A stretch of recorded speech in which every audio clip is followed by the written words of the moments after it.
Hey guys, welcome back to the channel. ಮೊದಲನೇದಾಗಿ blood line ಬಗ್ಗೆ ಮಾತಾಡೋದಾದ್ರೆ ಸದ್ಯಕ್ಕೆ blood line story line W attitude ಏರಾಗಿಂತ ಜಾಸ್ತಿ ಆಗಿದೆ ಅಂತಾನೆ ಹೇಳ್ಬೇಕು. ಡಬ್ಲ್ಯೂ ಆಟಿಟ್ಯೂಡ್ ಏರಾ ನಮಗೆ ಟೋಟಲ್ ಆಗಿ 4 ವರ್ಷ ನೋಡೋದಕ್ಕೆ ಸಿಕ್ಕಿತ್ತು. ಬಟ್ ಈಗ ಬ್ಲಡ್ ಲೈನ್ ಸ್ಟೋರಿ ಲೈನು ಪ್ರಾರಂಭ ಆಗಿ 6 ವರ್ಷ ಆಗಿದೆ ಅಂಡ್ ಇನ್ನೂ ಕೂಡ ಕಂಟಿನ್ಯೂ ಆಗ್ತಾ ಇದೆ. ನಿಜವಾಗ್ಲೂ ಆಟಿಟ್ಯೂಡ್ ಏರಾಗಿಂತ ಲಾಂಗ್ ರನ್ನು ಬ್ಲಡ್ ಲೈನ್ ಏರಾಗೆ ಬಂದು ಸಿಕ್ಕಿದೆ ಅಂತಾನೆ ಹೇಳ್ಬೇಕು. ನೋಡ್ಬೇಕು ಈ ಒಂದು ಬ್ಲಡ್ ಲೈನ್ ಏರಾ ಯಾವಾಗ ಎಂಡ್ ಆಗುತ್ತೆ ಅಂತ. ರೋಮನ್ ರೈನ್ಸ್ ಅವರು ಸ್ಟೇಟ್ಮೆಂಟ್ ನ ಕೊಟ್ಟಿದ್ರು, ಅದು ಯಾವಾಗ್ಲೂ ಕೂಡ ಇರುತ್ತೆ. ನಾನು ಕಾಣೆಯಾಗುವವರೆಗೂ ಕೂಡ ಬ್ಲಡ್ ಲೈನು ಖಂಡಿತವಾಗ್ಲೂ ಕೂಡ ಇದ್ದೇ ಇರುತ್ತೆ ಅಂತ. ಅಂಡ್ ಈ ಒಂದು ಬ್ಲಡ್ ಲೈನ್ ಆಗಿ ಜಡ್ಜ್ಮೆಂಟ್ ಡೇ ಎರಡು ಕೂಡ 5-6 ವರ್ಷದಿಂದ ಡಬ್ಲ್ಯೂ ಕಂಪನಿಯಲ್ಲಿ ಅದ್ಭುತವಾದ ಫ್ಯಾಕ್ಷನ್ ಆಗಿ ಉಳ್ಕೊಂಡಿದೆ.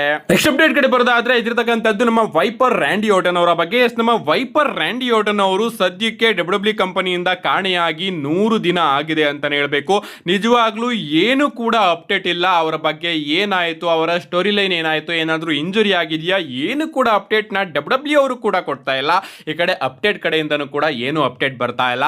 ಸದ್ಯಕ್ಕೆ ಅನ್ನಿಸ್ತಿರೋದೇನಪ್ಪ ಅಂದ್ರೆ ನಮ್ಮ ರ್ಯಾಂಡಿ ಓಟನ್ ಅವರಿಗೆ ಡಬ್ಲ್ಯೂ ಅವರು ಒಂದು ಬ್ರೇಕ್ ನ ಕೊಟ್ಟಿದ್ದಾರೆ. ಯಾಕೆ ಕೊಟ್ಟಿದ್ದಾರೆ, ಸ್ಟೋರಿ ಲೈನ್ ಇಲ್ವಾ, ಏನು ಕೂಡ ಗೊತ್ತಾಗ್ತಾ ಇಲ್ಲ. ಒಟ್ಟಿನಲ್ಲಿ ರಸಲ್ ಮೇನಿಯಾದಿಂದ ರ್ಯಾಂಡಿ ಓಟನ್ ಅವರು ಕಾಣೆಯಾಗಿ 100 ದಿನ ಕಂಪ್ಲೀಟ್ ಆಗಿದೆ.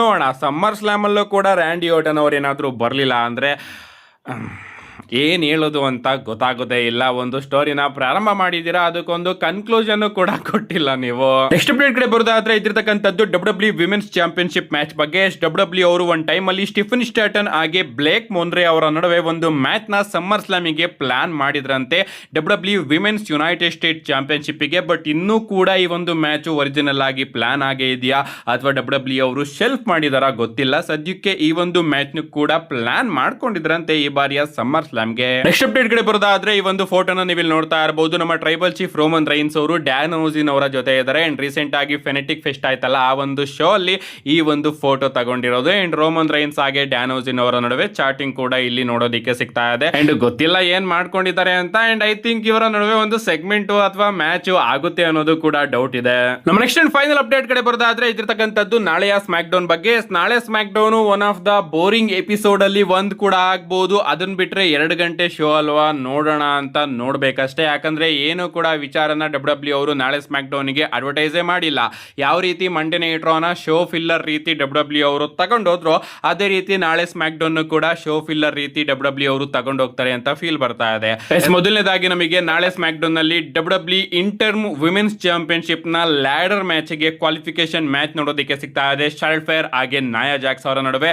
ನೋಡಬೇಕು ಈ ಒಂದು ಮ್ಯಾಚ್ ಅಲ್ಲಿ ಏನಾಗುತ್ತೆ ಅಂತ. ಇದಾದ್ಮೇಲೆ ನಮ್ಮ ಟ್ರಿಕ್ ವಿಲಿಯಂ ಅವರ ಸಮ್ಮರ್ ಸ್ಲಾಮ್ ಅಪೋನೆಂಟ್ ಯಾರು ಅನ್ನೋದು ಕೂಡ ನಾಳೆ ಸ್ಮ್ಯಾಕ್ ಡೌನ್ ನಲ್ಲಿ ಅನೌನ್ಸ್ ಆಗುತ್ತೆ. ಸೋಲೋ ಸಿಕೋವಾ ಅವರು ಕೂಡ ಸ್ಮ್ಯಾಕ್ ಡೌನ್ ನಲ್ಲಿ ಇರ್ತಾರೆ. ಅಷ್ಟೇ ಅಲ್ಲ, ಗಂತರ್ ಅವರು ಕೂಡ ಶೆಡ್ಯೂಲ್ ಆಗಿದ್ದಾರೆ ನಾಳೆ ಸ್ಮ್ಯಾಕ್ ಡೌನ್ ಗೆ. ಅಂಡ್ ಗಂತರ್ ಹಾಗೆ ನಿಕಾಲ್ಡಿಸ್ ಅವರ ಮ್ಯಾಚ್ ಸಮ್ಮರ್ ಸ್ಲಾಮಿಗೆ ಕನ್ಫರ್ಮ್ ಆಗಿರೋ ಕಾರಣ ಇವರ ನಡುವೆ ಡಬ್ಲ್ಯೂ ಅವರು ಸ್ಟೋರಿ ಲೈನ್ ನ ತಗೊಂಡು ಬರ್ತಾರೆ. ಇದನ್ನ ನೋಡೋದಕ್ಕೆ ಇಂಟ್ರೆಸ್ಟೆಡ್ ಆಗಿದ್ದೀನಿ. ಅಷ್ಟೇ ಅಲ್ಲ, ಅಮೆರಿಕನ್ ನೈಟ್ ಮೇರ್ ಕೋಡಿ ರೋಡ್ಸ್ ಹಾಗೆ ಡಬ್ಲ್ಯೂ ಅನ್ಡಿಸ್ಪ್ಯೂಟೆಡ್ ಚಾಂಪಿಯನ್ ನ ಸೆಗ್ಮೆಂಟ್ ಕೂಡ ನಾಳೆ ಸ್ಮ್ಯಾಕ್ ಡೌನ್ ಅಲ್ಲಿ ಇರುತ್ತೆ. ಸಮ್ಮರ್ ಸ್ಲಾಮ್ ನ ಕಿಕ್ ಆಫ್ ಇವೆಂಟ್ ಅಲ್ಲಿ ಇವರ ನಡುವೆ ಸಿಕ್ಕಾಪಟ್ಟೆ ಗಲಾಟೆ ಆಗಿತ್ತು. ನೋಡಬೇಕು ಅದನ್ನೆಲ್ಲ ಯಾವ ರೀತಿ ಸ್ಮ್ಯಾಕ್ ಡೌನ್ ನಲ್ಲಿ ಕಂಟಿನ್ಯೂ ಮಾಡ್ತಾರೆ ಅಂತ. ಅಂಡ್ ನಾಳೆ ಸ್ಮ್ಯಾಕ್ ಡೌನ್ ಡೀಸೆಂಟ್ ಆಗಿದ್ರೆ ಸಾಕು ಅಂತ ಕೇಳ್ಕೊತೀನಿ. ಬಟ್ ಬೋರಿಂಗ್ ಆಗಿರುತ್ತೆ ಅನ್ನೋ ಒಂದು ಫೀಲ್ ಬರ್ತಾ ಇದೆ. ನಿಮ್ಗೆ ಅನ್ಸುತ್ತೆ ಇದ್ರ ಬಗ್ಗೆ ನಿಮ್ಮ ಅನಿಸಿಕೆನ ಕಮೆಂಟ್ ಮಾಡಿ ಅಂತ ಹೇಳ್ತಾ, see you guys in my next video.